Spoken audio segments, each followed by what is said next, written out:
This episode is titled Obsession, and we can follow the thread of its powerful theme leading back to Captain Ahab and his single-minded pursuit of the white whale.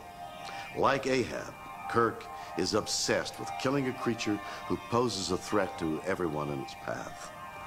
This cloud-like being feeds on human blood. It's interesting to note that the writer of this episode, Art Wallace, was also one of the writers on the vampire soap opera Dark Shadows. Now, Obsession.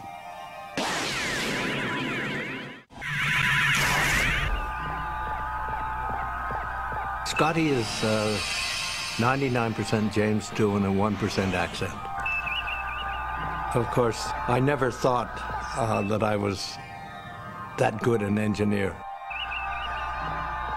I had only done that accent one show before, and that was one episode of Hazel. To me, I just played myself with a Scottish accent. But you don't really have one. Only when I get paid for it, dearie. Is a bottle of very, very, very old Scotch. Whiskey! I can't change the laws of physics. The best diplomat I know is a fully activated phaser bank. Engines are on following us, and they're buckling! I'm James Doohan, and you're watching Star Trek on the Sci-Fi Channel. It's a job. It was a job. It was a job.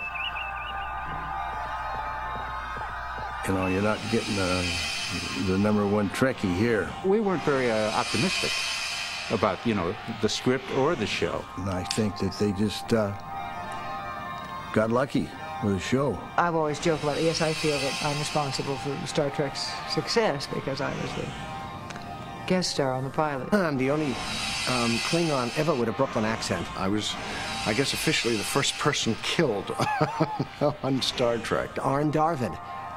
I thought it was like a Jewish holiday, and Arn Darvin to you, too. Don't worry about it, kid. We're gonna freeze you and bring you back. And he never did. Yeah, I never thought of that. Gee, maybe it really was me.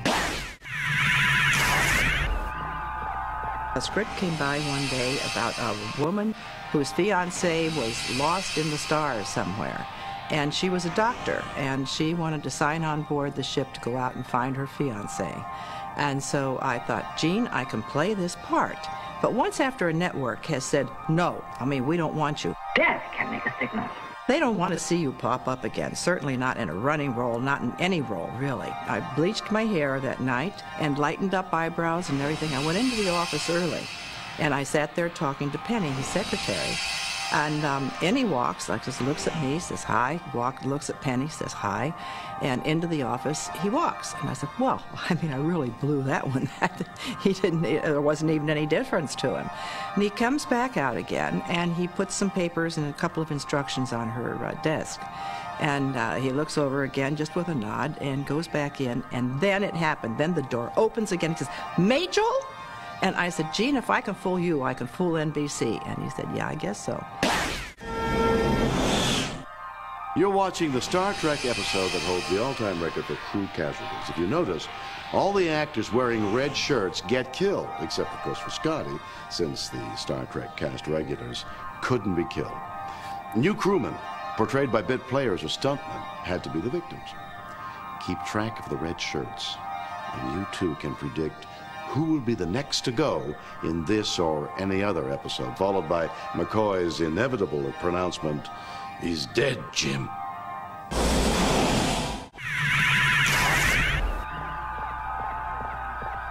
We were a small, struggling studio, Desilu, owned by Lucille Ball.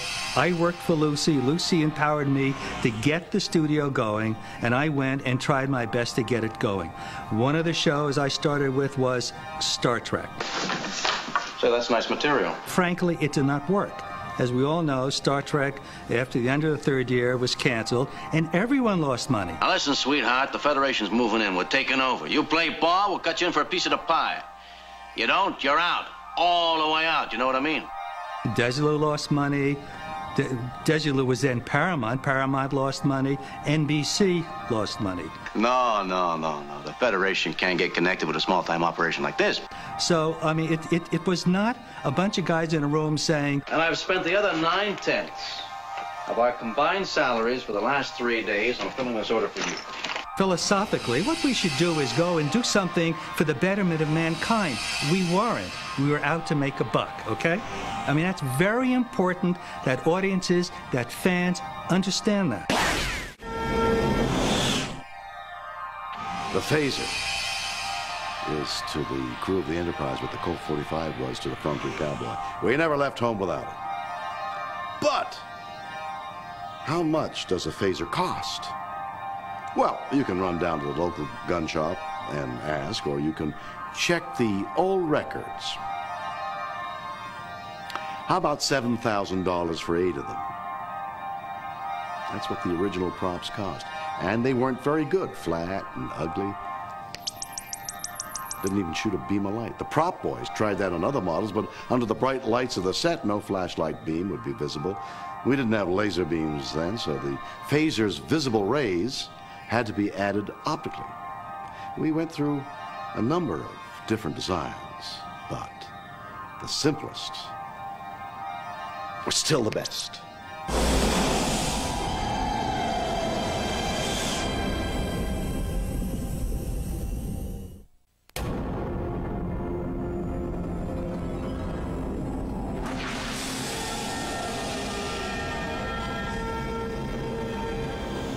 One of the greatest books of all time is Moby Dick.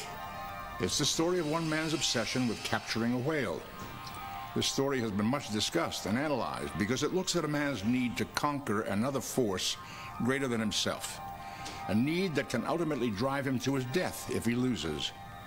Obsession has ruined many people in their pursuit of power, money, and even love. It is so powerful a drive that it often takes over a person's life, destroying everything and everyone around them. It's a famous Star Trek legend that the easiest way to get killed is to wear a red shirt. With the exception of Mr. Scott, if you wear a red shirt, you're a goner. However, one of the lesser-known legends of Star Trek is that some red shirts can come back from the dead. Now, you take Mr. Leslie, for example. There are a couple of clear shots of Mr. Leslie, played by Ed Paskey, laying dead on the ground after the cloud attacks. Even though we clearly see him dead here, Mr. Leslie will be back at his station on the bridge in the very next episode. Then again, I suppose that of all people, I shouldn't complain about characters being brought back from the dead.